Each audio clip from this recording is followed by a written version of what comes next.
প্রিয় মেডিকেল শিক্ষার্থী ও চিকিৎসকবৃন্দ, জেনেসিস অনলাইন ইউনিভার্সিটি কর্তৃক আয়োজিত genesis show be inspired with the লিজেন্ডের আজকের পর্বে আপনাদের সাথে আছি আমি শাহনওয়াজ সুশান।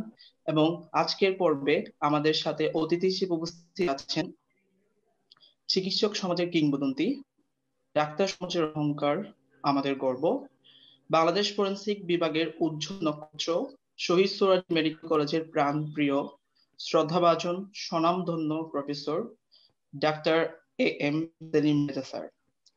স্যারের পরিচয় দেওয়ার মতো যোগ্যতা আমার নাই, তারপরও স্যারের সংক্ষিপ্ত পরিচয় তুলে ধরছি। Departmental head of forensic medicine, Shaheed Suhrawardy medical college, president at medico legal society of Bangladesh, President at Indo-Pacific Association of Law, Medicine and Science, President at BCS Healthcare Association, President at Teachers Association of Shaheed Suhrawardy medical college.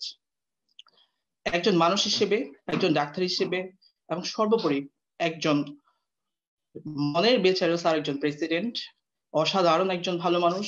আমরা সত্যিই গর্বিত এবং আনন্দিত স্যারের মতো মহান একজন ব্যক্তিত্বকে আজকে আমাদের শোতে পেয়ে।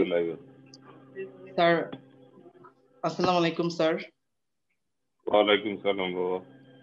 স্যার, জেনেসিস অনলাইন ইউনিভার্সিটির আজকে শোতে আপনাকে স্বাগতম জানাচ্ছি। স্যার, আপনাকে অসংখ্য ধন্যবাদ এবং আন্তরিক কৃতজ্ঞতা জ্ঞাপন করছি অনেক ব্যস্ত সময়ের মধ্যেও আজকে আমাদের এই শোতে সময় দিয়েছেন। সুপ্রিয় দর্শক মন্ডলী, আজকের এই শোতে আমরা স্যারের ব্যক্তিগত জীবন, মেডিকেল জীবন এবং বিভিন্ন পর্যায়ে স্যারের সফল পদচারণা এবং সাফল্যের বিচারে স্যারের নিজেকে ছাড়িয়ে যাওয়া, সাথে স্যারের এই দীর্ঘ ক্যারিয়ার জীবনে নানা অভিজ্ঞতা চমকপ্রদ তথ্য আমরা স্যারের কাছ থেকে শুনবো। সেই সাথে প্রিয় দর্শক মন্ডলী, স্যারের সম্পর্কে যদি আপনাদের কোনো জিজ্ঞাসা থেকে থাকে আপনারা অবশ্যই আমাদের কমেন্ট সেকশনে গিয়ে কমেন্ট করে জানাবেন, আমরা চেষ্টা করব প্রশ্নের উত্তর দিতে। তাহলে দেরি না করে স্যারের কাছে চলে যাওয়া যাক। স্যার, কেমন আছেন? আলহামদুলিল্লাহ, ভালো আছি। স্যার, ক্যারিয়ার পর্যায়ে প্রায় শেষ এসেছেন। অনন্য দৃষ্টান্ত স্বরূপ সাফল্যমণ্ডিত ক্যারিয়ার করেছেন। আমরা এই সাফল্যের পেছনের গল্পগুলো ধারাবাহিকভাবে আস্তে আস্তে শুনবো। স্যার, শুরুতেই চলে যাচ্ছি। স্যার, আপনার ছোটবেলা কেমন ছিল, অর্থাৎ শৈশব কেমন কেটেছে? আপনার ছোটবেলার আষাঢ়ের বৃষ্টিময় দিনগুলো, শ্রাবণের মেঘমুক্ত দিনগুলো কেমন ছিল স্যার? ধন্যবাদ শাহনওয়াজ হোসেন। ব্যাপারটা হচ্ছে যে আমরা আসলে বড় হয়েছি 70 দশকের দিকে। আমাদের কৈশোরের কথা যদি জানতে চাও, সে সময় আসলে আমাদের একটা মধ্যে একটা বাঙালির যেটা সত্যিকারের সাংস্কৃতিক ঐতিহ্য বলো, পারিবারিক একটা বন্ধন ছিল, ভালো একটা বন্ডেজ ছিল।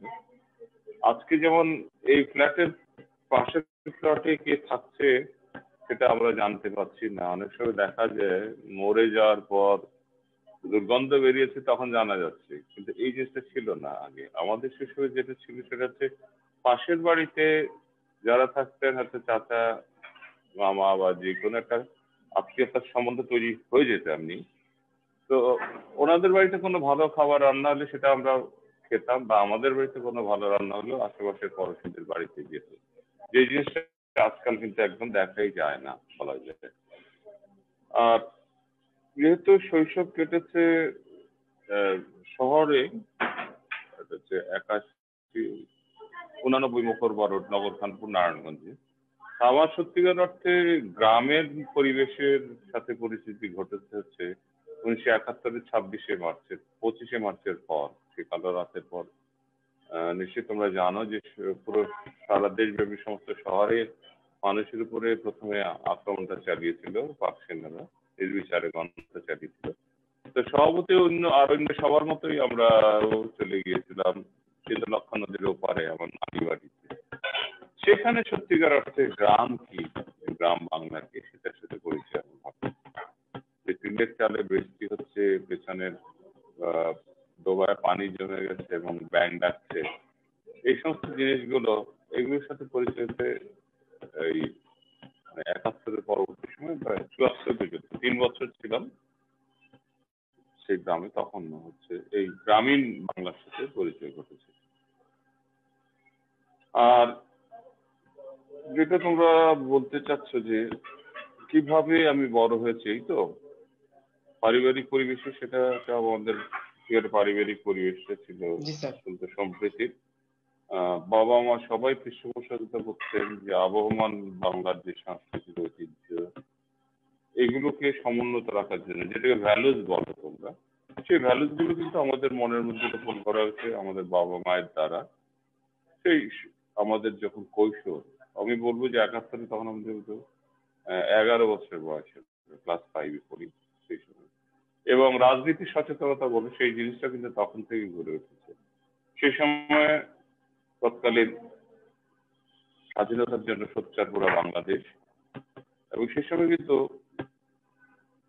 তৎকালীন ছাত্র নেতারা, একদম শীর্ষ পর্যায়ের ছাত্র নেতারা বিভিন্ন প্রত্যন্ত অঞ্চলে যেও স্কুলের যারা ছাত্রছাত্রী ছিল, হাই স্কুল কলেজ ছাত্রছাত্রীদের সংস্পর্শে যে স্বাধীনতার পক্ষে কেন, কি জন্য এই স্বাধীনতার সংগ্রাম, এই জিনিসটা ব্যাখ্যা করতেন। এবং সেই সময় থেকে আমার স্পষ্ট মনে আসে যে নূরে আলম সিদ্দিকী তৎকালীন ছাত্রলীগের প্রেসিডেন্ট ছিলেন, তিনি তার বক্তব্য প্রথম অনুপ্রাণিত হয়ে প্রাইমারি স্কুলের 5ম শ্রেণীর ছাত্র জয় বাংলা, জয় বঙ্গবন্ধু, জয় বঙ্গবন্ধু তখন আমরা বলতাম, জয় বাংলা স্লোগানটা ছিল, আর একটা ছিল যে তোমার আমার ঠিকানা পদ্মা মেঘনা যমুনা বলে। সেই যে প্রথম বেরিয়েছিলাম মিছিলে, সেটা অনেকদিন পর্যন্ত চলেছে। চিকিৎসা হওয়ার পরেও অনেকটা, যেমন সরকারি চাকরির ঢোকার আগ পর্যন্ত কিন্তু সক্রিয় রাজনীতির সাথে জড়িত ছিল। এইভাবে আসলে ক্রমান্বয়ে পর্যায়ক্রমে জীবন, সমাজ, রাষ্ট্র, এইগুলোর সাথে ইন্টারাকশন যেটা বলো, মিথস্ক্রিয়া বল বা যাই বলো, সেই জিনিসটা গড়ে উঠেছে। আজকে তোমরা আসলে আমার কাছ থেকে কি জানতে চাচ্ছ? তোমরা যে সমস্ত বিশেষণ ভূষিত করেছো, আসলে সত্যিকার অর্থে সে সমস্ত বিশেষণে ভূষিত হওয়ার মতো যোগ্যতা আমার নেই। আমি একজন সাধারণ মানুষ, এবং সৌভাগ্যক্রমে হোক আর দুর্ভাগ্যক্রমেই হোক, ফরেন্সিক মেডিসিনের মতো একটা বিষয় যেটা অত্যন্ত গুরুত্বপূর্ণ কিন্তু অবহেলিত, এই অর্থে যে এই বিষয়টার প্রতি পৃষ্ঠপোষকতা আসলে সত্যিকার অর্থে সেভাবে হয়ে ওঠেনি। এবং অনেকেই এই জিনিসটা, যেহেতু একটু সাহসের প্রয়োজন আছে এই পেশার সাথে, এই পেশায় যারা থাকবে, সেই জন্য অনেকেই আসতে চায় না। সাধারণত মানুষের একটা স্বাভাবিক প্রবৃত্তি হচ্ছে যে ঝুট ঝামেলা বা খুব বেশি দায়িত্ব যেগুলো, সেগুলো এড়িয়ে যাওয়ার। যেমন আমাদের এটা কিন্তু আমরা এই পোস্টমর্টম করেই ক্ষান্ত হই না, এই রিপোর্টটা আমাদেরকে পাঠাতে হয় আদালত পর্যন্ত করে, এবং আদালতে যে আমাদেরকে ওরাল, তোমাদের যেটা পড়িয়েছি, ওরালি টেস্টিফাই করতে হয়। তো এই একটা প্রক্রিয়াতে, একটা বিরাট লম্বা প্রক্রিয়া এবং জটিল প্রক্রিয়া, সেইটার সাথে সবাই সম্পৃক্ত হতে চায় না, কিন্তু আমাকে জড়িত হতে হয়েছে। তো আমার কিন্তু সবচেয়ে ভালো লাগে যেটা, সেটা হচ্ছে যে ফরেন্সিক মেডিসিন হচ্ছে deals with the ethical and legal aspect of medical profession. নৈতিকতার এবং আইনগত যে ব্যাপারগুলো আছে মেডিকেল প্রফেশনে, সেটার সাথে আমরা সম্পৃক্ত। এবং তোমাদেরও পড়িয়েছি নিশ্চয়ই, তোমারও মনে আছে, নিশ্চয়ই তোমার আর যারা সিনিয়র আছে তারাও জানে। এই জন্য আমার সবচেয়ে ভালো লাগে যে ক্লাস নিতে, তোমরা দেখেছো যে ক্লাসে যদি 100 জনের বেশি হতো, আমি খুব বলতাম যে 1 কোটি টাকার উপরে আমার লাভ হয়েছে। সত্যিকার অর্থে এই প্রশান্তি অন্য কিছুতে পাইনি, পাওয়ার দরকার নেই। যে প্রশান্তি স্টুডেন্টদের, ছেলে মেয়েদের পড়িয়ে পাই, সেটা অন্য কিছু যাওয়ার দরকার নেই। এবার বলো আর কি জানতে চাচ্ছ তোমরা আমার কাছ থেকে, সেটা। স্যার অসংখ্য ধন্যবাদ স্যার, চমৎকার কিছু মুহূর্ত আমাদের সাথে শেয়ার করার জন্য। স্যার ছোটবেলা থেকে কি ডাক্তার হওয়ার ইচ্ছে ছিল?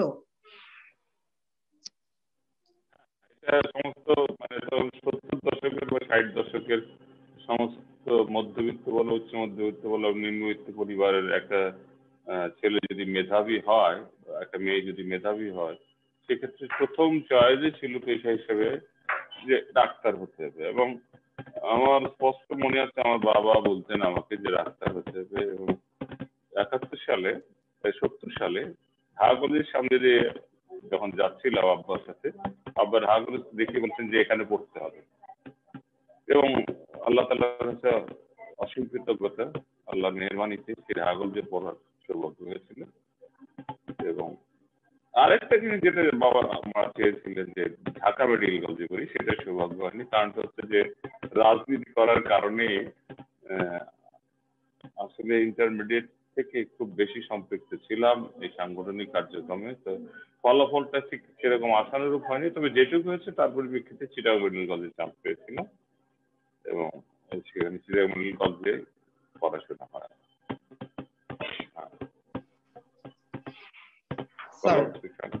স্যার, মেডিকেলের এত সাবজেক্টের মধ্যে আপনি ফরেনসিক মেডিসিনকে কেন ক্যারিয়ার হিসেবে পছন্দ করেছেন, অথবা ফরেনসিক মেডিসিনে আসার পেছনে কি কোনো ইন্সপিরেশন ছিল কিনা স্যার, যদি একটু বলবেন। ইন্সপিরেশন বলতে ওর একটা জেদ ছিল। সেটা হচ্ছে যে আমি যখন আবাসিক মেডিকেল দিনাজপুর মেডিকেল হাসপাতালে কর্মরত ছিলাম, তখন আমার খুব সম্ভবত এটা 98 সালে বা 99 সালে হবে, একটা পোস্টমর্টম করেছিলাম। সেটা একটা এনজিওর একজন ট্রেনার ছিল, সেটা 28 বছর বয়সে একটা মেয়ে। সে ফাঁসি দিয়ে আত্মহত্যা করে। সেই ক্ষেত্রে সেই সময় তো আমাদের আসলে সেরকম ফরেনসিক মেডিসিন সম্বন্ধে সেরকম জ্ঞান ছিল না। সুতরাং রিপোর্টটা লিখেছিলাম আমি এবং আমার সাথে বোর্ডে আরো দুজন ছিলেন, তারা সবাই মিলে লিখেছিলাম আমরা যে death was due to asphyxia as a result of hanging which was antemortem in nature. Suicidal কথাটা আমরা লিখিনি। এবং এটারই ফাঁক ধরে ওই মেয়ের বাবা তখন ছিলেন পঞ্চগড়ের শহর আওয়ামী লীগের শহর বিএনপি সভাপতি হতো। এবং যেহেতু আমার রাজনৈতিক একটা ব্যাকগ্রাউন্ড ছিল, এই জন্য এরা ধরেই নিয়েছিলেন যে এটা প্রভাবান্বিত হয়ে একটা রিপোর্ট দান করেছি, মিথ্যা রিপোর্ট। এ নিয়ে পঞ্চগড়ে মিছিল হয়েছিল। এবং এরপরে এরা করে কি আমাদের অজান্তে সাধারণত প্রথম ময়নাতদন্ত রিপোর্ট যারা তৈরি করেন তাদেরকে পরবর্তীতে যদি কোনো দ্বিতীয়বার ময়নাতদন্ত হয়, তাহলে সেই প্রথম বোর্ডকে অবহিত করতে হয় যে এই আপনারা যে পোস্টমর্টম করেছিলেন তার পরবর্তীতে আর দ্বিতীয় পোস্টমর্টম হচ্ছে। সেটা আমাদের না করেই, আমি নাম বলতে চাচ্ছি না বাবা, একজন 3 জন মিলে আরেকটা বোর্ড করে এরা 2 মাস 3 দিন পরে লাশটা উঠিয়ে এনারা পোস্টমর্টম করে কমেন্টে লিখেছিলেন যে in our opinion death was due to blunt injury on the chest, shock, haemorrhage শকে। তোমরা নিজেরাই জানো বাবা, তোমরা ফরেনসিক মেডিসিন যেটুকু পড়েছো যেটুকু জানো যে 2 মাস 3 দিন পরে আসলে কোনো মৃতদেহ শরীরে কোনো আঘাতের চিহ্ন খুঁজে পাওয়ার প্রশ্ন ওঠে না। এবং লিকুইড ব্লাড লিখেছে, on dissection there was liquid blood. সেটা তো কত বড় একটা ফ্যাক্ট, এটা তো বুঝতেই পারছো। তো সেই ক্ষেত্রে তখন এটার উপর ভিত্তি করে যখন সিআইডি আমাদের এই প্রথম ময়নাতদন্ত কর্মকর্তাদের বিরুদ্ধে একটা কেস করে দেয়, তখন একটা জেদ চাপে, বেশ হয়রানি হতো আমাদের প্রায় 6 বছর। তখনই আমার একটা জেদ চাপে, যেহেতু ডিএফএম ডিগ্রি আছে দেখে দ্বিতীয় ময়নাতদন্ত বোর্ডের চেয়ারম্যান আমাদের বিরুদ্ধে সেরি ওইটার কি সত্য ধরে মামলা করে ফেলে। সুতরাং আমার একটা জেদ চাপে, ঠিক আছে এই সাবজেক্টে ঢুক। এবং এই জেদের বশবর্তী হয়ে এবং তখন আসলে দেখলাম যে এটা একটা ইন্টারেস্টিং এবং চ্যালেঞ্জিং সাবজেক্ট। দেখো হাজার হাজার লোকের সামনে প্রকাশ্যে দিবালোকে একজন মানুষকে হত্যা করলো, আনটিল আনলেস সেটা পোস্টমর্টম করে রিপোর্ট না দেওয়া পর্যন্ত ইট ওয়াজ এ কেস অফ হোমিসাইড, এটা কিন্তু আদালত গ্রহণ করে না এবং রাষ্ট্র এটা গ্রহণ করে না এবং এর বিচার হবে না। It's not a challenging subject, এটা কি একটা চ্যালেঞ্জিং সাবজেক্ট না? তো এই জন্য নিয়েছিলাম। আরেকটা হচ্ছে জিনিসটা, এটা দিয়ে মানুষকে সত্যিকার অর্থে ন্যায় বিচারে সাহায্য করা যায়, আদালতকে সাহায্য করা যায়, রাষ্ট্রকে সাহায্য করা যায়, মানুষকে সাহায্য করা যায়। মূলত এই কারণেই আসা। আর তারপরে এসে তো তোমাদের পেলাম পড়াশোনার ক্লাস নিতে, যে তোমাদের আন্তরিকতা হৃদ্যতা, এটার জন্য আরো বেশি বলা যায়। আমার খুব ভালো লাগে। এটা হচ্ছে ব্যাপার। অসংখ্য ধন্যবাদ স্যার, অসাধারণ কিছু মুহূর্ত শেয়ার করার জন্য। স্যারের কথা শুনে আসলে আমরা বুঝতে পেরেছি যে মানুষের মধ্যে অন্তর্নিহিত জেদই মানুষকে সাফল্যের অনেক কাছে নিয়ে যেতে সাহায্য করে। অবশ্যই আমাদের মধ্যে যে অন্তর্নিহিত জেদ বা কোনো ঘটনা থেকে আমরা অনুপ্রাণিত হয়ে যদি আমাদের বাসনা জন্মায়, অবশ্যই আমরা সেটা করার চেষ্টা করব। স্যার আপনার কাছে আমাদের পরের কোয়েশ্চেন হচ্ছে, স্যার আপনার এই দীর্ঘ ক্যারিয়ার জীবনে অথবা অটোপসি করতে গিয়ে অথবা স্যার যদি কোনো ইন্টারেস্টিং কাহিনী থেকে থাকে যা শেয়ার করা দরকার যারা ফরেনসিক মেডিসিন বিষয়ে ক্যারিয়ার ইন্টারেস্টেড তাদের জন্য, যদি একটু বলতেন স্যার। আমি আবারও একটু শুনতে চাচ্ছি, তোমার প্রশ্নটা কি সুনির্দিষ্টভাবে বলো, কি বলছিল? স্যার আপনার এই দীর্ঘ এই ক্যারিয়ার জীবনে অথবা স্যার অটোপসি করতে গিয়ে অথবা স্যার আপনার এই দীর্ঘ ক্যারিয়ার জীবনে যদি কোনো ইন্টারেস্টিং কাহিনী থেকে থাকে, যদি স্যার সেটা শেয়ার করা দরকার যারা ফরেনসিক মেডিসিন বিষয়ে ক্যারিয়ার করতে ইন্টারেস্টেড তাদের জন্য, স্যার যদি একটু বলতেন। ইন্টারেস্টিং এই অর্থে ইন্টারেস্টিং না মর্মান্তিক, আমি যে আগে মুহূর্তে বলবো সেটা হচ্ছে যে বছর দুয়েক আগে আমাদের এখানে যখন মর্গ চালু হয় তার কিছুদিন পরেই তোমাদের খেয়াল আছে মিরপুর থেকে একই পরিবারের তিনজনের লাশ ছিল, মা এবং দুজন মেয়ে। এবং দেখা গেল যে এগুলো আসলে বলা কতটা উচিত এটা আমি বুঝতে পারছি না। তবে এইটা একটা চ্যালেঞ্জিং ব্যাপার ছিল যে আপাত দৃষ্টিতে সবার মনে হচ্ছিল যে বিভ্রান্তিতে সবাই ছিল যে বাচ্চা দুটোকে খুন করে মা আত্মহত্যা করেছে। কিন্তু ডিজিজের শরীরে যে সমস্ত চিহ্ন আঘাতের চিহ্ন পেয়েছিলাম সেটা আমি প্রাথমিকভাবে নিশ্চিত ছিলাম যে এটা মানে একটা খুন স্পষ্ট ছিল। এবং শেষ পর্যন্ত সেই জিনিসটাই মানে অনেকের অনেক কিছু বলা সত্ত্বেও কিন্তু সেই জিনিসটাই আমরা রিপোর্ট দিয়েছিলাম এবং সেটা কিন্তু আদালতে সেটা গ্রহণ করেছিল। তা অনেক সময় এই ধরনের অনেক কেস পাওয়া যায় যেগুলো সম্বন্ধে মানুষের একটা প্রচলিত ধারণা, বিশেষ করে মিডিয়া বা ইলেকট্রনিক বা প্রিন্ট মিডিয়ার মাধ্যমে এমন কিছু আসে যেটাকে ওইটাকে মানুষ সত্য বলে ধরে নেয়। আসল সত্যতা হচ্ছে আবিষ্কৃত হয় ময়না তদন্ত করতে গেলে। দ্যাটস হোয়াই ইট ইজ ময়না তদন্ত। ময়না যেমন কুচকুচে কালো অন্ধকারের মধ্যে দেখা যায় না, কিন্তু এটাকে খুঁজে বের করতে হয়। সেই জন্যই এই সমস্ত জিনিসগুলো সত্যিকার অর্থে খুব আমাদেরকে অনুপ্রাণিত করে যে এই সমস্ত কার্যক্রমে উৎসাহী করে। বলো স্যার বর্তমানে যে সকল কর্মক্ষেত্রে স্যার আপনি দায়িত্ব আছেন সবকিছুরই প্রেসিডেন্ট আপনি, স্যার এতে আপনার অনুভূতিটা কেমন বোধ হয় যদি স্যার একটু ব্যক্ত করতেন। তাছাড়া স্যার একা একটা মানুষ কিভাবে এত গুরুত্বপূর্ণ ফিল্ডের প্রেসিডেন্ট, এত কিছু এত ব্যস্ততা স্যার কিভাবে ম্যানেজ করেন? ব্যাপারটা হচ্ছে যে পৃথিবীতে সমস্ত কাজগুলি হচ্ছে স্লট, টাইম স্লট, মানে কাজগুলোর টাইম স্লট সময় অনুযায়ী ভাগ করে নিতে হয়। এখন আমি মেডিকেল সোসাইটির সভাপতি হিসেবে 2009 থেকে দায়িত্ব পালন করছি। তারপরে শিক্ষক সমিতির সাধারণ সম্পাদক ছিলাম এবং পর্যায়ক্রমে সভাপতি হয়েছি। এরপর সবশেষ যেটা একটা দায়িত্ব, সেটা আমাদের দেশের সম্মানের ব্যাপার, মেডিকেল সোসাইটির একটা অর্জন। সেটা হচ্ছে যে তোমরা জানো আমরা 13তম informs congress in the basic association of law, medicine and science, এটার আমরা 13তম কংগ্রেস যেটা 3 বছর পর পর হয়, এটা আমরা গত 2016 তারিখে যে 12তম কংগ্রেস হয়েছিল সেটাতে আমরা হোস্ট কান্ট্রি হিসেবে আমরা বিড করি এবং আমরা জয়ী হই। জাপান, থাইল্যান্ড এবং আরো কয়েকটা উন্নত দেশ, ইতালি, এদেরকে পরাজিত করে। তো সেই সময় থেকে এটা আমাদের জন্য একটা চ্যালেঞ্জ ছিল একটা, যে এরকম একটা আন্তর্জাতিক সম্মেলন, একটা বিশাল সম্মেলন যেখানে তোমরা জানো যে আমাদের এখানে 27টি দেশ থেকে 118 জন পার্টিসিপেন্ট ফরেনার এবং মোট আমাদের 612 জন ছিল পার্টিসিপেন্ট।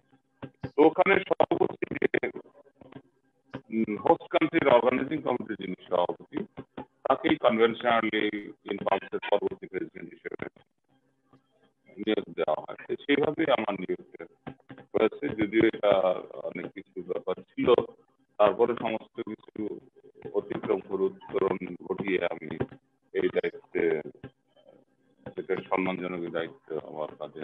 জিনিস হচ্ছে যে 2009 সাল থেকে স্বাস্থ্য ক্যাডার, আমরা যে চিকিৎসকরা যে স্বাস্থ্য ক্যাডার আছে, এই ক্যাডারের কর্মকর্তারা আসলে সত্যিকার অর্থে তাদের যেটা প্রাপ্য তার থেকে অনেক ক্ষেত্রেই বঞ্চিত।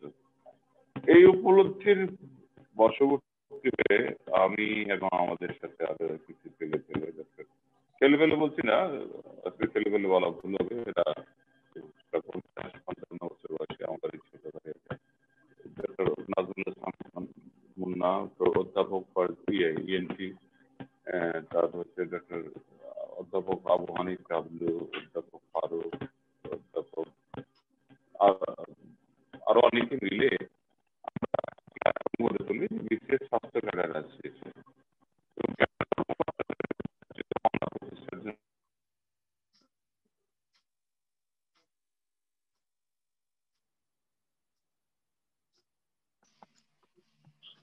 সুপ্রিয় চিকিৎসক বৃন্দ এবং দর্শক মন্ডলী, আপনারা জানেন চিকিৎসা বিজ্ঞানের কিংবদন্তি যারা দেশ বরেণ্য চিকিৎসক, তাদের সবার কথার আগ্রহ শোনা সবার রয়েছে। কিভাবে তারা দেশ বরেণ্য চিকিৎসক হলেন, কিভাবে নিজেকে আন্তর্জাতিক অঙ্গনে তুলে ধরলেন, সেই সব কথাগুলো আমাদের সবাইকে অনেক বেশি অনুপ্রাণিত করে তোলে এবং অনেক অনেক বেশি স্বপ্ন দেখার জন্য ভাবিয়ে তোলে। আপনাদের সামনে এমন একজন ব্যক্তিত্ব আজকে আমাদের সাথে আছেন। আমরা জেনেসিস পরিবার গর্বিত স্যারকে আজকের এই শোতে পেয়ে। আমরা স্যারের সাথে কথা বলছি, স্যারের সাফল্যের বিভিন্ন গল্প শুনছি এবং আরো শুনবো।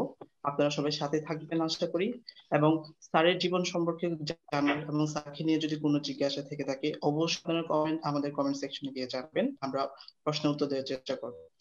স্যার, মেডিকেল লাইফের ডিপ্রেশন শব্দটি খুব বেশি পরিচিত। স্যার, আপনি কি আপনার মেডিকেল লাইফ ওই সময় কি স্যার এমন কোনো পর্যায়ের মধ্যে গিয়েছিলেন কিনা, বা যদি গেলেও স্যার সেটা কিভাবে ওভারকাম করেছিলেন, যদি স্যার আপনার শিক্ষার্থীদের উদ্দেশ্যে যদি একটু জানান। একটা কথা হচ্ছে কি, মেডিকেল কারিকুলামটা খুব ভাস্ট। তোমরা নিশ্চয়ই জানো যে লন্ডন মেডিকেল স্কুল বা স্কুল আছে এখানে, ওখানে 8 বছর বা 10 বছরের যে কোর্সটা সেটা আমরা কিন্তু 5 বছরে তোমাদেরকে বলদকরণ করাই, আমরা নিজেরাও বলদ। হ্যাঁ, শুনতে পাচ্ছি তো স্যার। আপনার জন্য পরবর্তী প্রশ্ন হচ্ছে স্যার, কেরিয়ার হিসেবে যদি আপনি মেডিকেল প্রফেশনকে বেছে না নিতেন তাহলে স্যার আপনি কোন প্রফেশনে যেতেন, অথবা যদি স্যার আপনার কি কখনো মনে হয় যে আমি যদি মেডিকেল প্রফেশনে না আসতাম তাহলে হয়তো অন্য কিছু করতাম? আবার দুঃখিত, এই প্রশ্নের উত্তরে আমি বলবো যে আমি প্রথম থেকেই চেয়েছি এই পেশে আসার জন্য।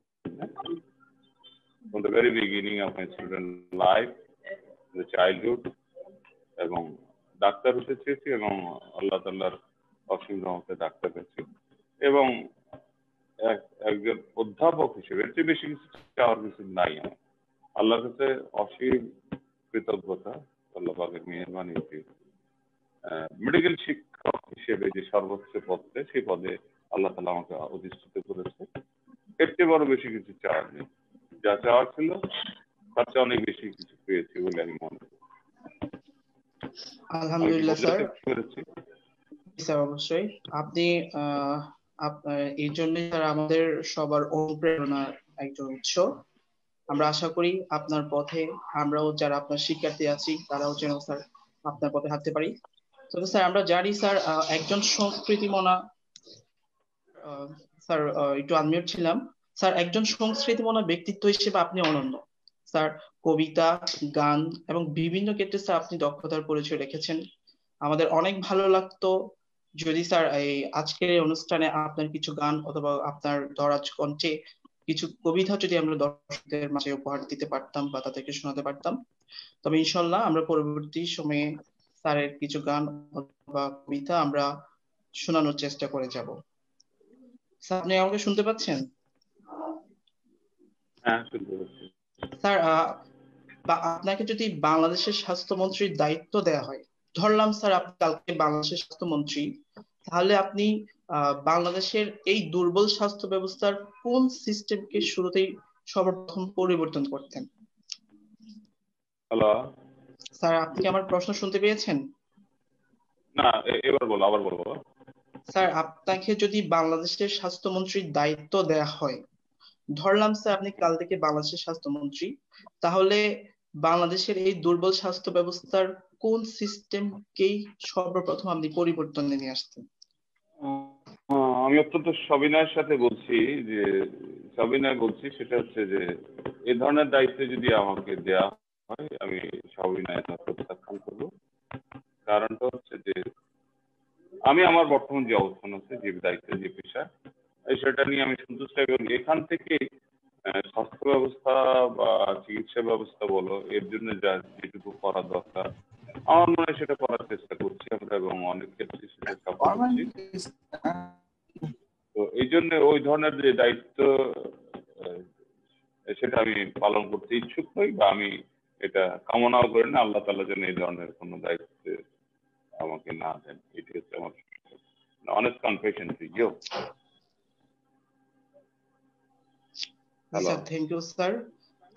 সুপ্রিয় দর্শক, আপনারা হয়তো অনেকেই কমেন্ট করে যাচ্ছেন, কিন্তু দুঃখের সাথে জানাচ্ছি আমি কমেন্ট খুঁজে পাচ্ছি না। আর যখনই আমি কমেন্ট দেখতে পাবো তখনই আমি আপনাদের প্রশ্নের উত্তরগুলো দেওয়ার চেষ্টা করব। ধন্যবাদ স্যার। আপনার জন্য আমাদের পরবর্তী কোয়েশ্চেন হচ্ছে, স্যার আপনার জীবনে কি এমন কোনো স্বপ্ন আছে যেটা অধরাই রয়ে গেছে, অথবা স্যার আপনি যখন ক্লান্ত হয়ে বাসায় ফিরেন তখন সেই স্বপ্নগুলো আপনাকে ভাবিয়ে তোলে কিনা? বড় জটিল প্রশ্ন করেছে। অনেক কিছুতে স্বপ্ন আছে, চাওয়া আছে। স্বপ্ন অর্থ হচ্ছে চাওয়া, তাই তো? সেক্ষেত্রে সবচেয়ে বড় চাওয়া হচ্ছে যে আমি আসলে প্রথম থেকেই প্রান্তিক পর্যায়ে স্বাস্থ্য সেবার সাথে জড়িত ছিলাম। উপস্বাস্থ্য কেন্দ্র থেকে শুরু করে উপজেলা স্বাস্থ্য কেন্দ্র, জেলা হাসপাতালে।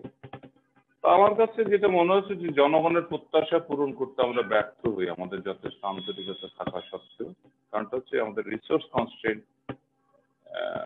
সম্পদের স্বল্পতা এবং এর যথাযথ ব্যবহার অভাবে আমরা অনেক সময় আমাদের যে আমরা কিন্তু মানে সেবা দেই এবং আমাদের কনজিউমার যারা হচ্ছে যে রোগীরা,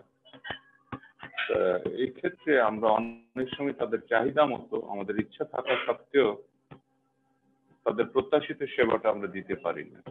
এটার বহুবিধ কারণ রয়েছে। তো আমার মনে হয় যে আমাদের দেশটার যে ভৌত অবকাঠামো আছে, ইনফ্রাস্ট্রাকচার, স্বাস্থ্য ব্যবস্থা, এটা অত্যন্ত প্রশংসনীয়, অত্যন্ত মজবুত।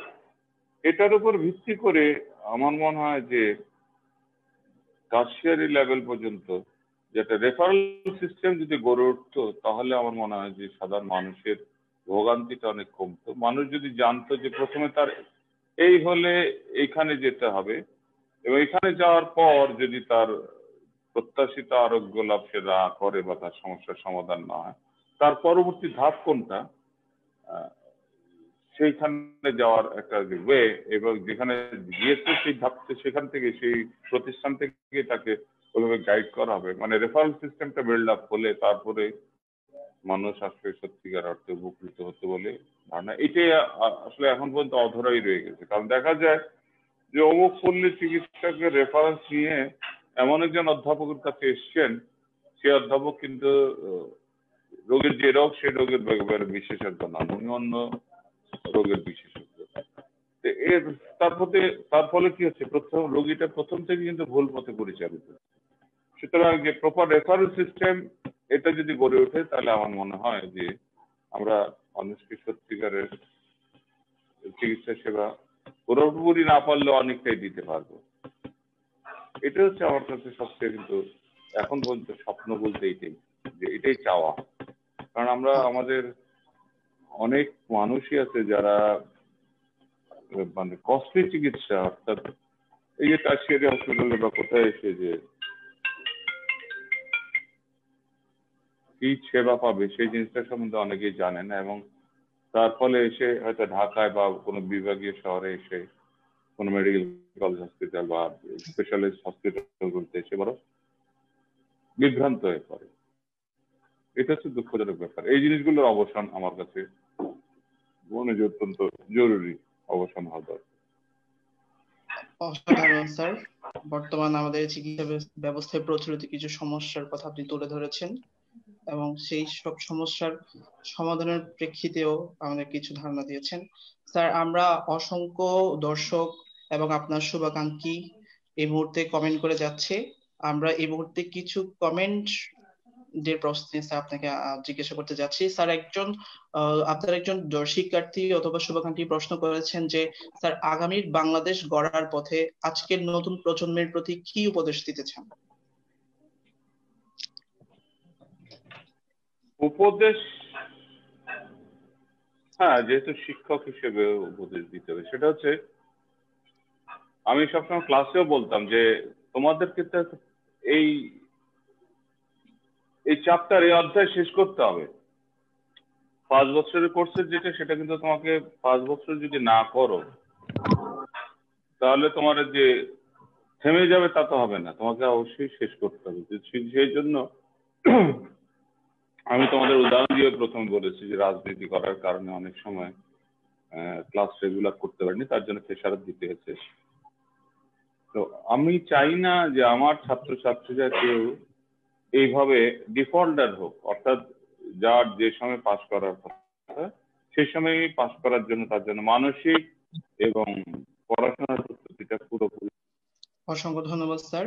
আশা করি প্রিয় শিক্ষার্থীরা, স্যারের শুভাকাঙ্ক্ষী সহকর্মীরা যারা এবং যিনি স্যারের কাছ থেকে এই প্রশ্নটির উত্তর জানতে চেয়েছেন, সে নিশ্চয়ই স্যার উত্তরটা পেয়ে গেছেন এবং স্যারের এই এটা হচ্ছে আমার কথা। Be sincere about your study, about your job, about your target. G sir. এটা হচ্ছে, দ্যাটস অল, এটা হচ্ছে মেইন কথা। আশা করি যে স্যারের যে শিক্ষার্থী প্রশ্নটি করেছেন স্যারের কাছে নিশ্চয়ই উত্তর পেয়ে গেছেন এবং এর মধ্যেই আমরা স্যারের মাধ্যমে স্যার আমাদের যে উপদেশগুলো দিয়ে যাচ্ছেন, ইনশাল্লাহ আমরা স্যারের শিক্ষার্থী হিসেবে সেই উপদেশগুলো ধারণ করে আমাদের ভবিষ্যৎ পথ চলায় এগিয়ে যাব।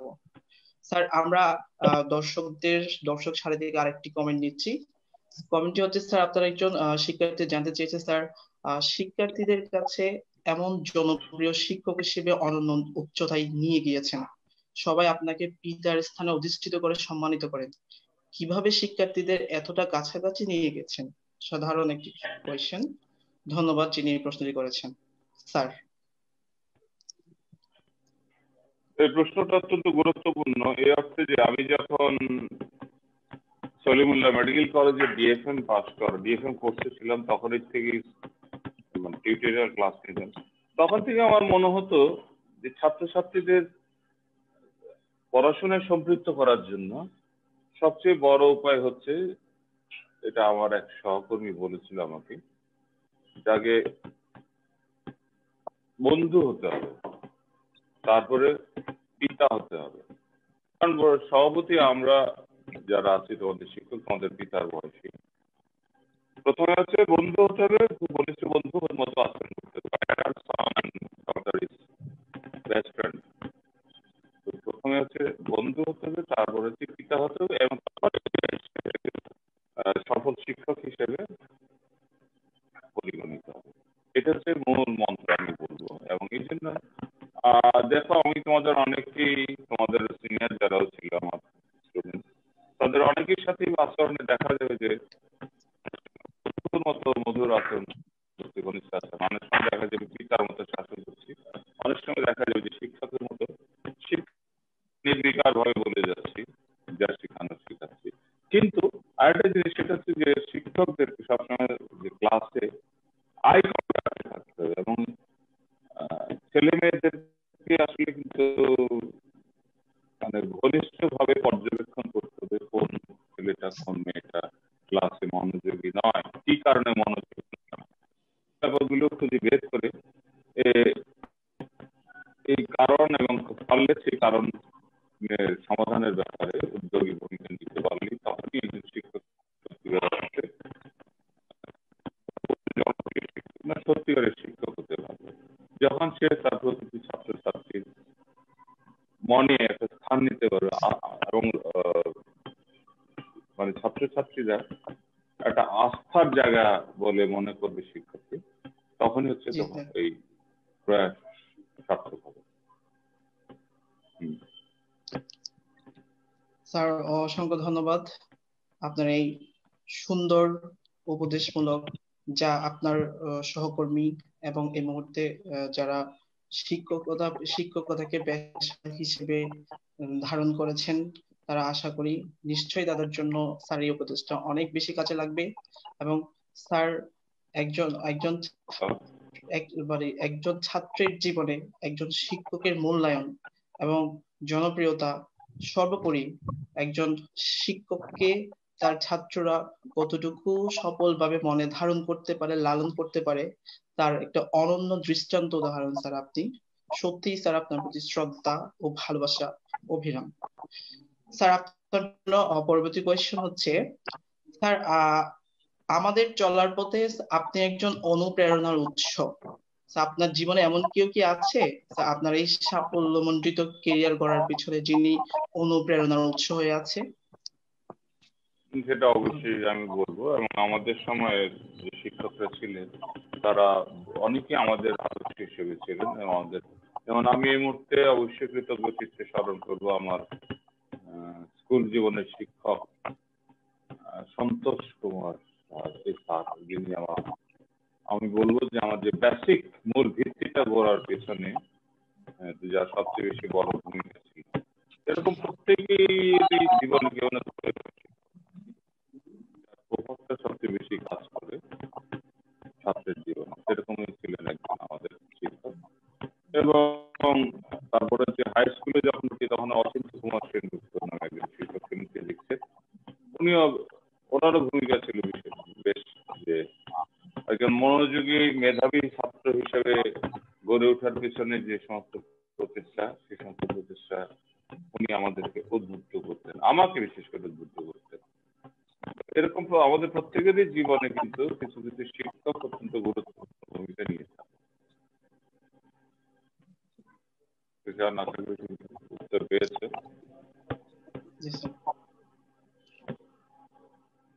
ধন্যবাদ স্যার। আপনার জীবনের সেই মহামানবটি যেখানে থাকুক সুস্থ থাকুক সে দোয়া এবং প্রার্থনা করি। স্যার অসংখ্য দর্শকদের কমেন্টের ভিড়ে আমরা স্যার আরেকটা কমেন্ট নিতে চাচ্ছি। স্যার আপনার একজন শিক্ষার্থী জানতে চেয়েছে, স্যার চিকিৎসক হিসেবে কোনো স্মরণীয় ঘটনা যদি থাকে যেটা আজও আপনার স্মৃতিতে অমলিন হয়ে আছে, স্যার কাইন্ডলি যদি একটু বলতেন।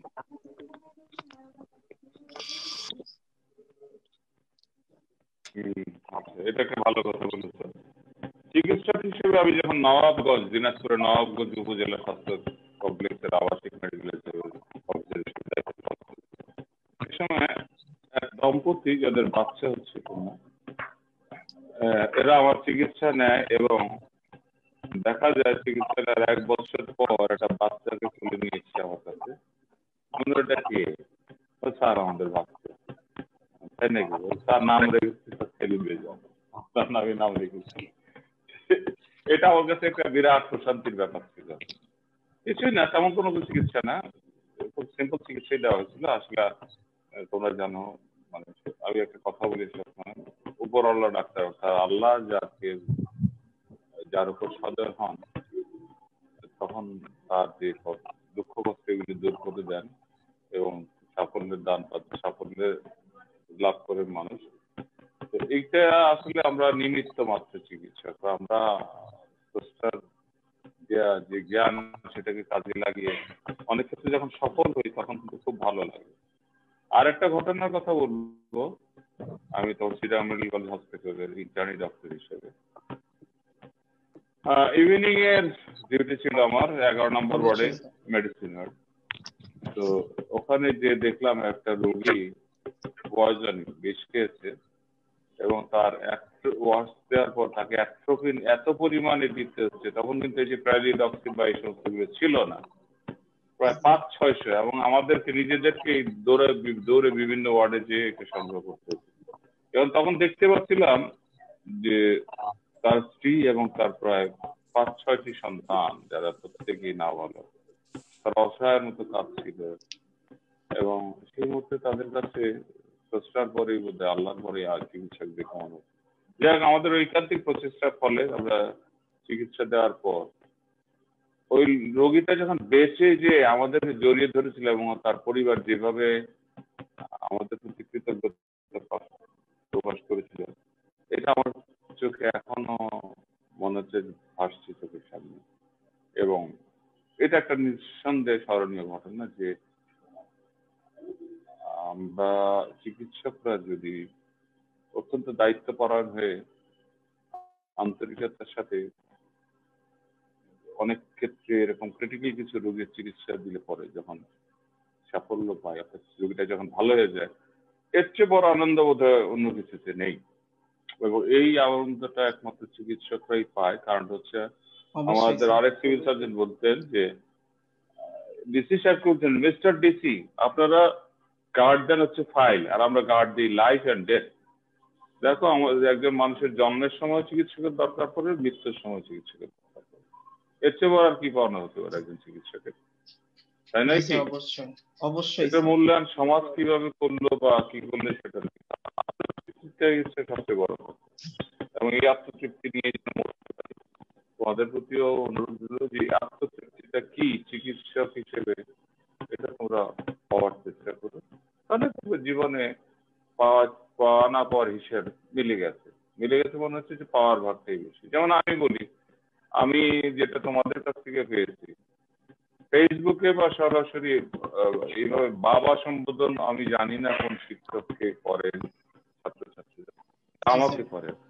আমার যে কোনো জি স্যার। মানে লোক দেখানো বা প্রাপ্তি নেই যে স্যার পাশ করিয়ে দেবে বা এই ধরনের স্যারের নজরে পড়া, এই ধরনের কোনো ব্যাপার নেই। যা করে অন্তর থেকেই করে, এটি তো সবচেয়ে বড় পাওয়া আমি বলবো আমার জীবনে। এর চেয়ে বড় বেশি কিছু চাওয়ার নেই, পাওয়ার।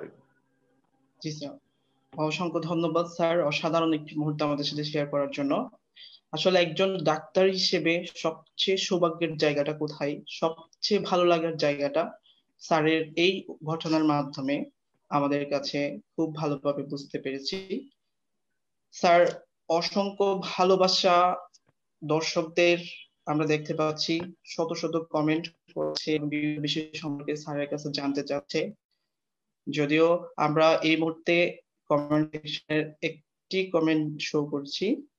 স্যার, একজন শিক্ষার্থী আপনার কাছে জানতে চেয়েছে যে শিক্ষার্থীদের পড়াশোনার পাশাপাশি সুকুমার বৃত্তির চর্চার প্রতি কিভাবে উৎসাহিত করবেন, একজন স্টুডেন্টের জন্য কতটা জরুরি।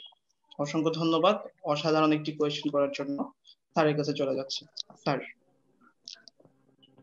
হ্যাঁ সুশান্ত, আমি শুনতে স্যার পাইনি, আমাকে তুমি কি কিছু বলেছো? জি স্যার, জি স্যার, জি স্যার। হ্যাঁ স্যার, বলো। একজন শিক্ষার্থী আপনার কাছে জানতে চেয়েছে যে শিক্ষার্থীদের পড়াশোনার পাশাপাশি সুকুমার বৃত্তির চর্চার প্রতি কিভাবে উৎসাহিত করবেন, একজন স্টুডেন্টের জন্য কতটা জরুরি। অসাধারণ অবশ্যই একটি জরুরি। কোয়েশ্চেন। আমরা চলে কারণ যাচ্ছি স্যারের শুধু কাছে। চিকিৎসক হিসেবে নিজেকে গড়ে তুলতে হবে না, চিকিৎসকের পাশাপাশি একজন ব্যক্তিত্ব সম্পন্ন, মানবিক অনুভূতি সম্পন্ন, সমাজ ও রাষ্ট্রের প্রতি দায়িত্ব সম্পন্ন একজন নাগরিক হিসেবে গড়ে তোলার জন্য মানুষের যে সুকুমার প্রবৃত্তিগুলো চর্চা করা। যেমন এই মেডিকেলের এই পড়াশোনার 68 বাঁধনির চাপের মধ্যে এসে আমি জানি আমার অনেক ছেলে মেয়ে যাদের গান গাইতো, আবৃত্তি, নাচ, এই জিনিসগুলো সম্ভব হয়ে না। সেই জন্য চেষ্টা করেছি আমাদের প্রিন্সিপালের, আমাদের বন্ধু আর মাননীয় অধ্যক্ষের পৃষ্ঠপোষকতায়।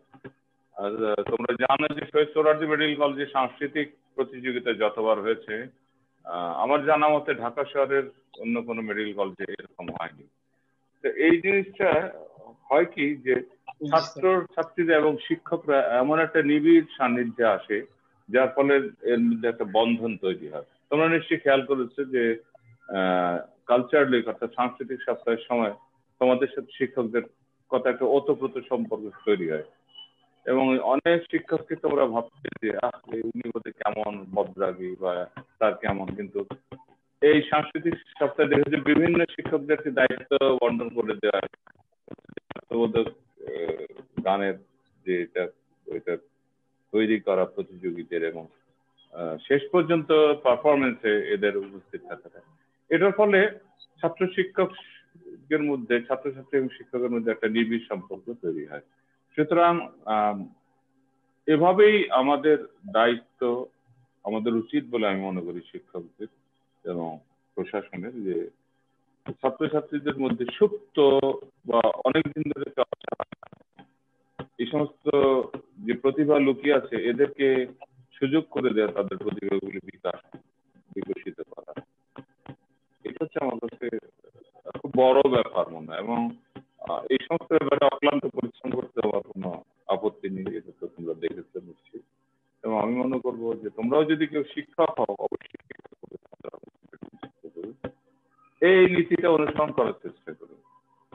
কারণ মেডিকেল কলেজের আমরা শিক্ষকরা ফর দ্য স্টুডেন্ট, এবং যে হাসপাতালে যে রোগী দেখো এরাও কিন্তু আছে for the sake of students. Per student 5টা রোগী থাকতে হয়, তারপরে হচ্ছে মেডিকেল কলেজ হসপিটাল। যাই হোক, আমার কথার মোদ্দা কথা হচ্ছে যে বন্ধুর মতো, আপন সন্তানের মতো ছাত্রছাত্রীদের সাথে যদি একটা ইন্টারাকশন হয়, ছাত্রছাত্রীদের যেমন উপকৃত হয় তেমন শিক্ষকও উপকৃত হয়। এই অর্থে যে শিক্ষকের সবচেয়ে বড় ব্যাপার হচ্ছে আত্মতৃপ্তি।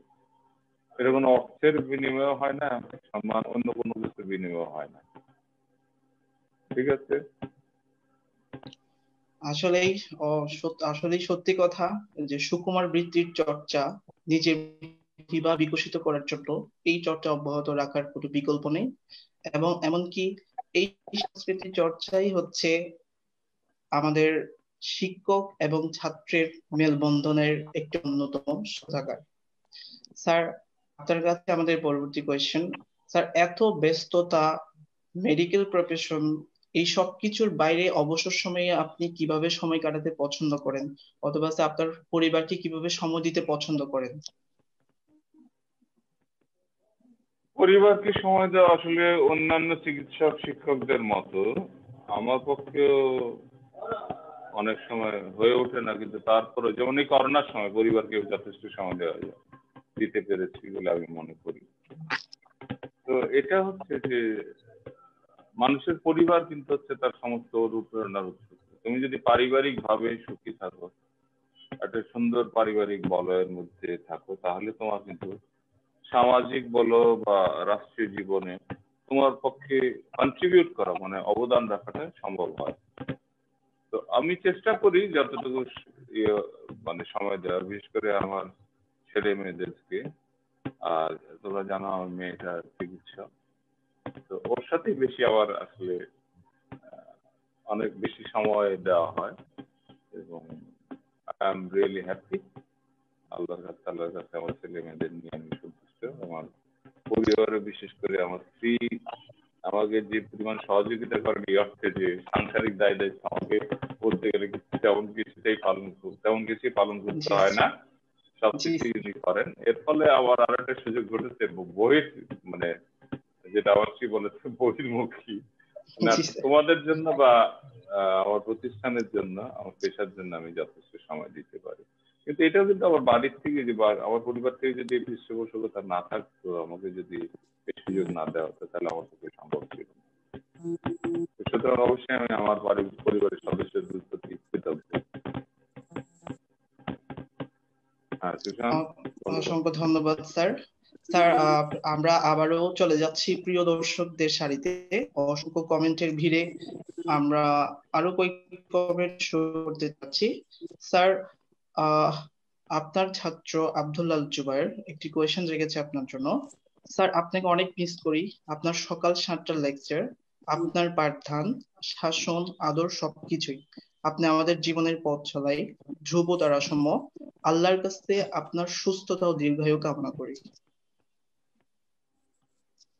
আলহামদুলিল্লাহ। আমরা পরবর্তী কোয়েশ্চেনে চলে যাচ্ছি। স্যার, পরবর্তী কোয়েশ্চেন, নবীন চিকিৎসকদের যারা বিসিএস ক্যাডার হয়ে চাকরিতে যোগদান করেছেন তাদের প্রতি বিশেষ কোনো উপদেশ যদি থাকে। খুবই গুরুত্বপূর্ণ একটি কোয়েশ্চেন, স্যার যদি কিছু বলতেন। একটাই কথা বলবো, যার যার দায়িত্ব সেটা সঠিকভাবে পালন করার চেষ্টা, এবং যাদের প্রত্যন্ত এলাকায় অর্থাৎ প্রান্তিক পর্যায়ে যারা চিকিৎসক রয়েছেন এরাও এখন অনেকটাই করছেন। এদের মানে কর্মস্থলে অবস্থান করাটা অত্যন্ত জরুরি এবং নিজেদের মধ্যে একটা বন্ডেজ তৈরি করা। জি স্যার। কারণটা হচ্ছে যে অনেক সময় ওই যে বললাম চাওয়া পাওয়ার ব্যাপারে দুস্তর ব্যবধান থাকে অনেক ক্ষেত্রে, মানুষ একটা জরুরি বিভাগে আসে হয়ে যায়, অন্য কোথাও গেলে কিন্তু মানুষ এতটা অধৈর্য হয় না বা অতটা সোপার প্রতিবাদ হয় না, কিন্তু যে কোনো হাসপাতালে গেলে তার অধিকার বোধটা প্রবল হয়ে ওঠে। সেই ক্ষেত্রে তার আচরণ অনেক ক্ষেত্রে অসহিষ্ণু হয়, রূঢ় হয়। তো আমার ছেলে মেয়েরা যারা ছোট ভাই বোন যারা রয়েছে, ছেলে মেয়েই বলবো, কারণ হচ্ছে যে 24তম বিসিএস থেকে আমার সরাসরি ছাত্রছাত্রীরা আছেন, এখন প্রান্তিক পর্যায়ে আছে, জেলা হাসপাতাল আছে, মেডিকেল কলেজ হাসপাতাল। আমি বলবো যে ধৈর্য ধারণ করার জন্য এই যে ইস্যুগুলো হ্যান্ডেল করার ব্যাপারে, এগুলো কিন্তু খুব সেন্সিটিভ ইস্যু। রোগীরা মনে করে যে চিকিৎসকের কাছে গেলেই সমস্ত সমস্যার সমাধান পাওয়া যায়, কিন্তু সত্যিকার অর্থে তো তা নয়। কারণ চিকিৎসকের সাথে আনুষঙ্গিক অনেক কিছুই লাগে, সেই জিনিসটার অনেক ক্ষেত্রে আমাদের প্রাতিষ্ঠানিক পর্যায়ে অভাব রয়েছে। তো সেই অভাবকে তো ওভারকাম করা যায় না, কিন্তু আমি বলবো একজন চিকিৎসকের ব্যবহার এবং তার কাউন্সিলিং এটা অনেক ক্ষেত্রেই অনেক রোগীর জন্য অত্যন্ত উপকারী। সুতরাং এই জিনিসটা খুব দরকার আছে আমি বলবো। এবং বিহেভিয়ারাল সায়েন্স বলে যেটা বলা হয়, এইটা সবারই কিন্তু আসলে শেখা উচিত, যদিও তোমাদের কারিকুলামে রয়ে গেছে এই জিনিসটা, কিন্তু এটার চর্চা হয় না। তো এটার চর্চা হওয়া উচিত। মানুষের সাথে মানে কমিউনিকেশন স্কিল এটা ডেভেলপ করতে হবে, কারণ এটাই হচ্ছে একজন চিকিৎসকের সাফল্যের অত্যন্ত একটা প্রাথমিক কি বলবো মানে যোগ্যতা।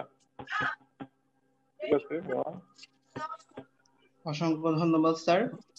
স্যার আমরা সবাই জানি স্যার হচ্ছে বিসিএস ক্যাডার অ্যাসোসিয়েশনের সভাপতির দায়িত্ব আছেন, এবং এবং যিনি এই কোয়েশ্চেনটির উত্তর জানতে চেয়েছেন এবং যারা সদ্য বিসিএস ক্যাডার পদে নিয়োগ পেয়েছেন, আশা করি স্যারের উপদেশটি তাদের কাজে লাগবে। স্যার, আপনার অনেক শিক্ষার্থী ও শুভাকাঙ্ক্ষী এই মুহূর্তে দেখছেন এবং বলছেন আপনি তাদের অনুপ্রেরণার উৎস। স্যার, তার উদ্দেশ্যে যদি আপনি কিছু বলতেন। স্যার, আপনার অনেক শিক্ষার্থী এবং শুভাকাঙ্ক্ষী এই মুহূর্তে আপনাকে দেখছেন এবং বলছেন আপনি তাদের অনুপ্রেরণার উৎস। স্যার, যদি এই মুহূর্তে আপনি তাদের উদ্দেশ্যে কিছু বলেন। বলবো যে মহান সৃষ্টিকর্তার কাছে, আল্লাহ তাআলার কাছে অশেষ শুকর আলহামদুলিল্লাহ। আর যারা এই কথাটা বলেছে যারা, তাদের সবার প্রতি আমি কৃতজ্ঞ।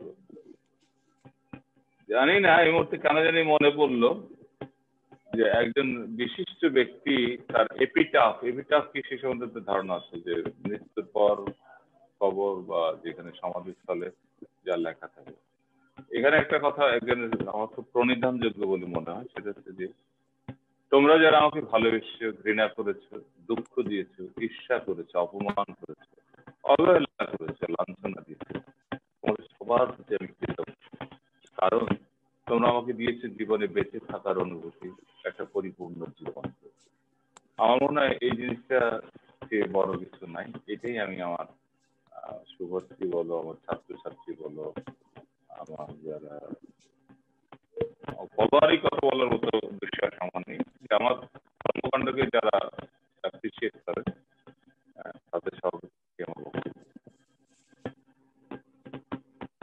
ঠিক আছে, অবশ্যই স্যার, আপনার এই অনুপ্রেরণা আমাদের চলার পথে বাধেয় হয়ে থাকবে এবং সবসময় আপনার আদর্শ এবং আপনার উপদেশ আমরা মনে লালন করে আমরা আমাদের ভবিষ্যৎ পথ চলে এগিয়ে যাব।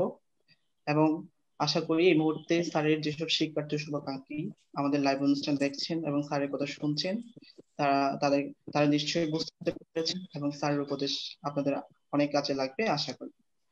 স্যার, আমরা আরেকবার যাচ্ছি কমেন্ট সেকশনে।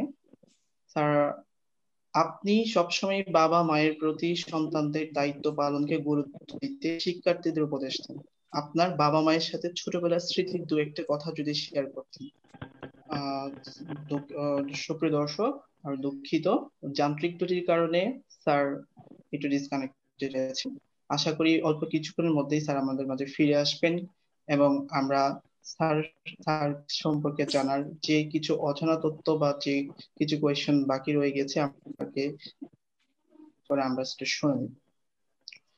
হ্যালো সুশান্ত। সুপ্রিয় স্যার, আপনি কি শুনতে পাচ্ছেন? হ্যাঁ, আমি শুনতে পাচ্ছি। হ্যাঁ, প্রিয় দর্শক মন্ডলী, স্যার আমাদের মাঝে ফিরে এসেছেন। আবারও শুভকামনা এবং ধন্যবাদ জানাচ্ছি স্যারকে আপনার এত ব্যস্ত সময়ের মধ্যে আমাদেরকে কিছু সময় উপহার দেওয়ার জন্য। স্যার, আপনার একজন শিক্ষার্থী আপনার কাছে একটা প্রশ্ন রেখেছেন। স্যার, আপনি সবসময় বাবা মায়ের প্রতি সন্তানদের দায়িত্ব পালনকে গুরুত্ব দিতে শিক্ষার্থীদের উপদেশ দেন। আপনার বাবা মায়ের সাথে ছোটবেলার স্মৃতির দু একটি কথা যদি শেয়ার করতেন। আবার বলো বাবা, শুনতে পাইনি ভালো মতো, আবার বলো। স্যার, হ্যালো আপনি সুশান্ত, আবার বলো। সবসময় জি স্যার, আপনি সবসময় বাবা মায়ের প্রতি সন্তানদের দায়িত্ব পালনকে গুরুত্ব দিতে শিক্ষার্থীদের উপদেশ দেন। আপনার বাবা মায়ের সাথে ছোটবেলার স্মৃতির দু একটি কথা যদি শেয়ার করতেন। আমার বাবা মায়ের স্যার, আমি আমার আবার বাবা মায়ের বলছি, কি বললো বাবা? আপনার বাবা মায়ের সাথে ছোটবেলার স্মৃতির দু একটি কথা যদি শেয়ার করতেন।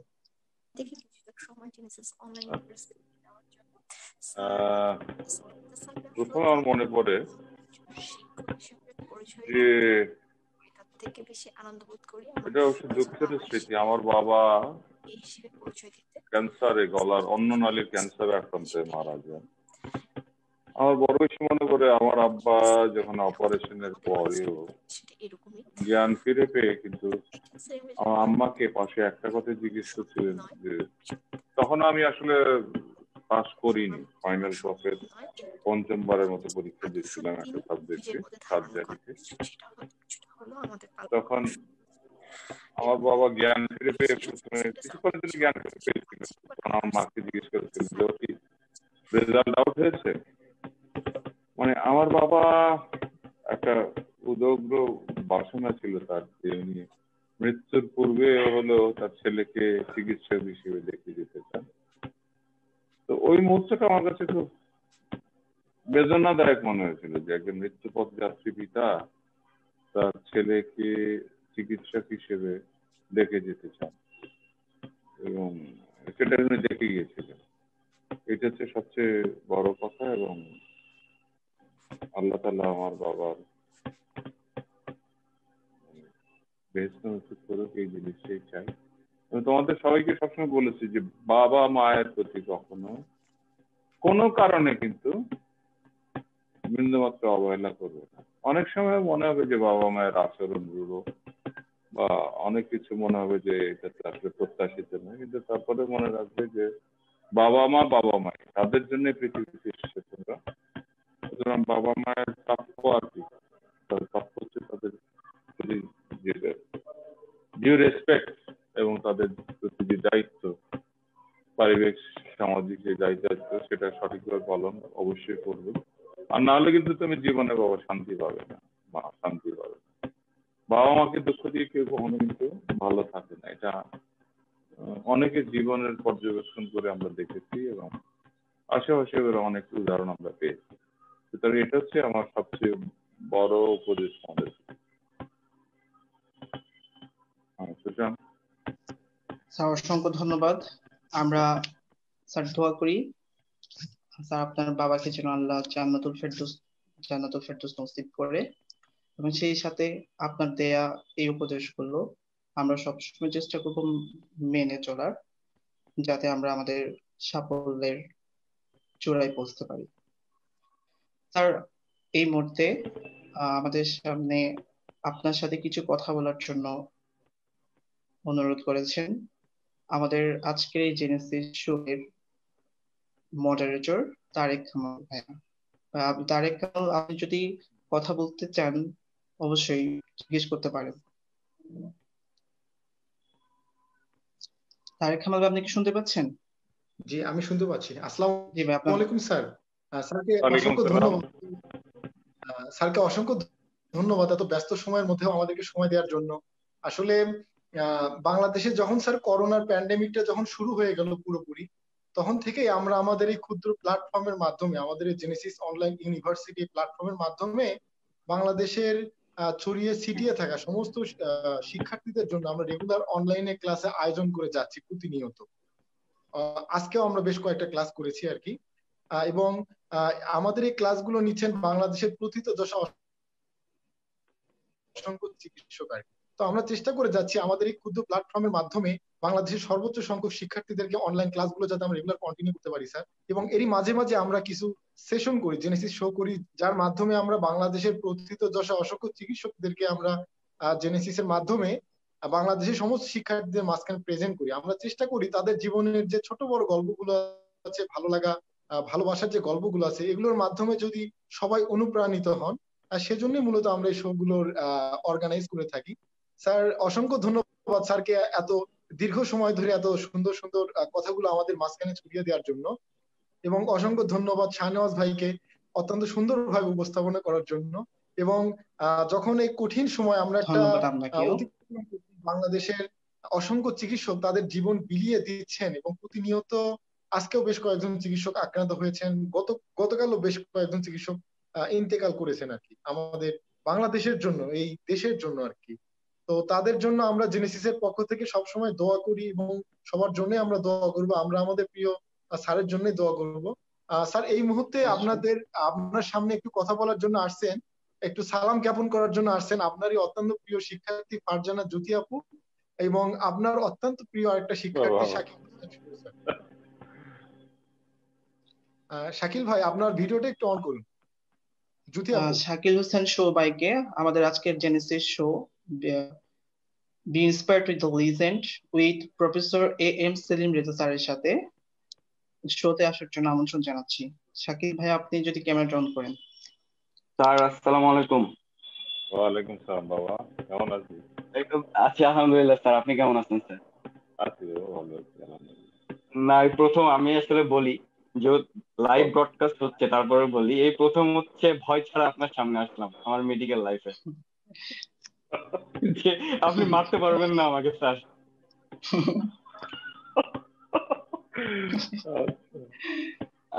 আমি আসলে স্যার এই প্রথম জেনেসিস অনলাইন ইউনিভার্সিটি যেটা হলো প্রথম, আসলে তারেকই আমাকে বলছিল সবকিছু করাই, সুশান, তারপরে আসিফ, বৃষ্টি, আরো যারা সোহরাওয়ার্দী মেডিকেল থেকে স্যার এই জেনেসিস অনলাইন ইউনিভার্সিটি এই প্ল্যাটফর্মের সাথে যুক্ত আছে। আমি সবসময় চেষ্টা করছি এবং ওদেরকে সবসময় এটা সাজেস্ট করছি যে আমাদের সোহরাওয়ার্দী মেডিকেল কলেজে যারা রেনাউন্ড ডক্টর আছেন তাদের সাথে সবসময় একটা কন্ট্যাক্ট রাখতে, মানে বিভিন্ন জায়গার বিভিন্ন মেডিকেলের অনেককে নিয়ে তো অনেক প্রোগ্রাম হয়। যেমন এর আগে স্যার আপনারই বন্ধু আমাদের শ্রদ্ধেয় মেডিসিনের শ্রদ্ধেয় প্রফেসর রেদওয়ান স্যার অনেকগুলো ক্লাস নিয়েছেন স্যার, আমরা সবাই ক্লাস করি এবং regularly surgery, medicine, gynae madam যারা আছেন সবাই মোটামুটি আমাদের খুব ভালোভাবে এই জায়গাগুলোতে এসে ক্লাস নেন এবং সুন্দর সুন্দর কথা বলেন। আর সেখানে স্যার আপনাকে আজকে এখানে পেয়ে স্যার সত্যি আমরা আজকে সত্যি গর্বিত। আর সুশান্তকে ধন্যবাদ জানাচ্ছি এই জন্য যে খুব সুন্দর উপস্থাপনা করেছে, খুব সাবলীল ভাবে উপস্থাপনা করেছে। আমি আসলে ডিউটি করে আসছি একটু আগে, চোখে ঘুম ঘুম ভাব। তারেক ফোন দিছে আমাকে যে ভাই আপনাকে অ্যাটেন্ড করতে হবে, স্যার আছে। তো আমি আর তর সইছি না, এবং সাথে সাথে বলার সাথে সাথে ঢুকে গেছি যে স্যারের সাথে আসলে অনেকদিন দেখা হয় না, স্যারকে সামনে পাবো। আমি স্যার ফেসবুকে লাইভে অনেকক্ষণ ছিলাম, আপনার কথা শুনছি। আসলে সত্যি কথা বলতে মেডিকেল লাইফে সোহরাওয়ার্দী মেডিকেলে আসার পর থেকে যত এই জীবন চলার পথে কি করা উচিত কি করা উচিত না স্যার সবটুকু মনে হয় আপনার কাছ থেকেই শিখেছি।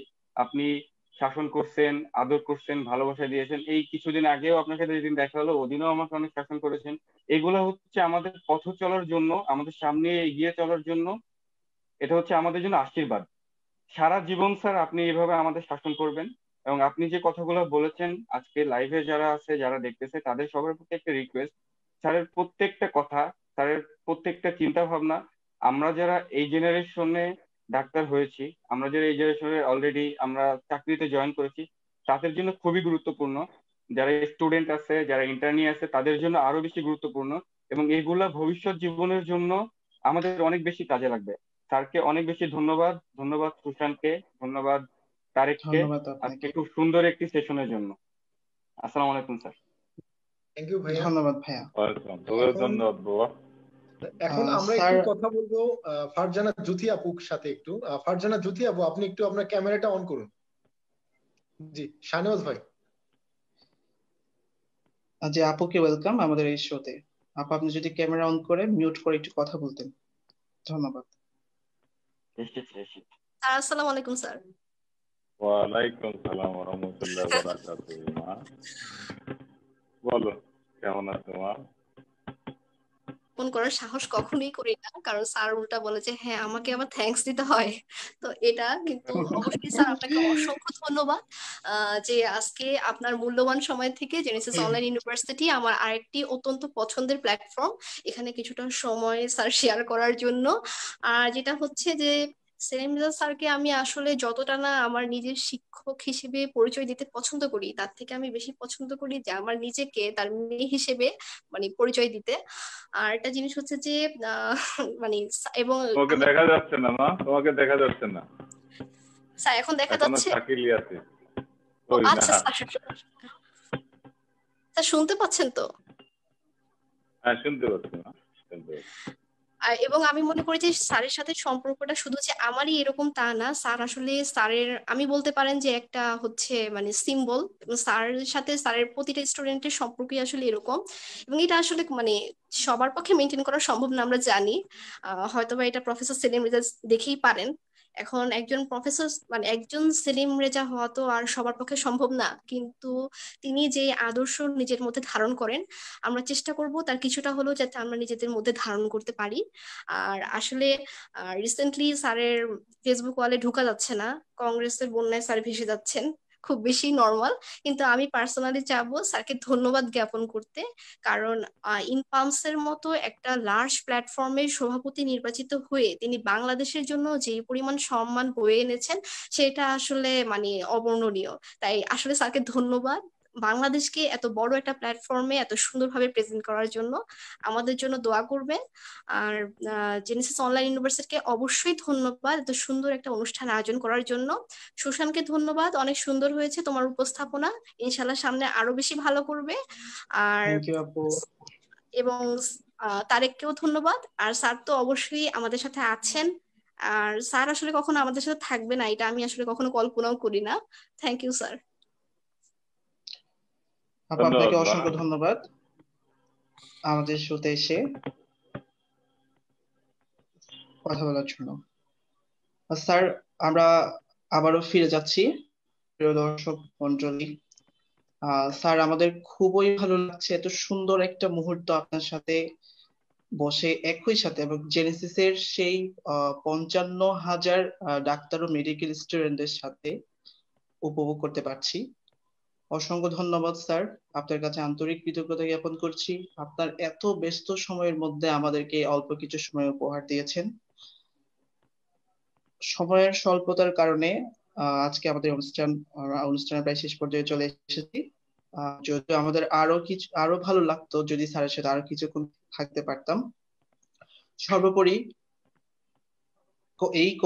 এই করোনা মহামারীতে দেশের চিকিৎসা সেবার গৌরবকে সমুন্নত রাখতে, যারা দেশের মানুষকে ভালো রাখতে, আমাদেরকে ভালো রাখতে, যারা দেশের জন্য নিজের জীবন বিসর্জন দিয়েছেন, সেই সব ডাক্তারদের প্রতি এবং সেই সব বীরদের প্রতি শ্রদ্ধা জানিয়ে এবং তাদের আত্মার মাগফিরাত কামনা করে আর আমাদের আজকের Genesis show be inspired with the legend with professor AM Selim Reza স্যারকে অসংখ্য ধন্যবাদ জানিয়ে, এবং এতক্ষণ ধরে আমাদের সাথে যে সব মেডিকেল শিক্ষার্থী, চিকিৎসক এবং দর্শক মণ্ডলী যারা সাথে ছিলেন, স্যারের কথা শুনেছেন, স্যারের কথা শুনে নিজেকে অনুপ্রাণিত করেছেন, স্যারের উপদেশগুলো নিয়েছেন, স্যারের জীবন কাহিনী সম্পর্কে জেনেছেন, তাদেরকে অসংখ্য ধন্যবাদ জানাচ্ছি।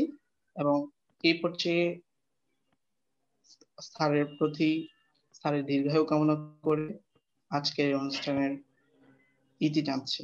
ধন্যবাদ সবাইকে, ধন্যবাদ, ভালো থাকবেন। আসসালামু আলাইকুম। ধন্যবাদ সবাইকে। মা, ধন্যবাদ। ধন্যবাদ জানাচ্ছি অনলাইন ইউনিভার্সিটি। আসসালামু আলাইকুম স্যার। আল্লাহ হাফেজ। আল্লাহ হাফেজ।